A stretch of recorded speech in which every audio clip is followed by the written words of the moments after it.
Elected officials are calling out Governor Ron DeSantis for sending yet another flight of migrants from Texas to a church in Sacramento. Local 10's Glenna Milberg is live now with what she has learned today. Glenna. Calvin, now these two groups not confirmed from anyone in Tallahassee just yet. We are working on that, but it certainly looks like there's enough evidence to point to a Friday group of 16 Venezuelans and Colombians. Today, a group of 20 taken from Texas to New Mexico to Sacramento as part of this Florida migrant transport program paid for by all of us.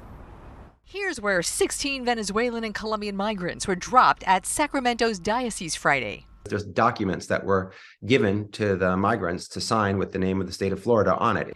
California's Attorney General is investigating. Governor Gavin Newsom calls it potential state-sanctioned kidnapping. The details are strikingly similar to the much larger group flown in then more secretive transport from the border to Martha's Vineyard. We're trying to coordinate to help all of you. That turned out to be a Florida taxpayer-funded operation under Governor Ron DeSantis' hardline plan to stop illegal immigration. We are on the ground now in California to determine whether or not that same fact pattern that we saw in Massachusetts exists. Lawyers for the Martha's Vineyard group say the Sacramento 16 could become part of the class action suit against Governor DeSantis and the contractors who ran those trips, despite lawmakers passing that program and funding now as law. State government that is getting involved in federal immigration matters improperly. The Florida legislature cannot override the federal constitution.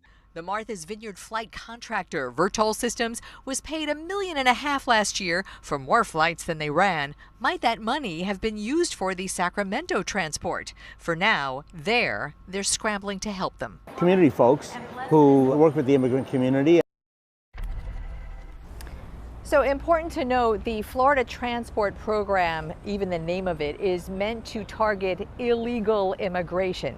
The people who are in Sacramento right now, both the 16 from Friday and the 20 from today, are actually legally in the United States, having been processed at the border and put into the system where they can go through the courts and request asylum. Again, no confirmation that this is part of the Florida program, but all evidence at the moment certainly does suggest that. I'm Glenna Milberg, live in Miami today, Local 10 News.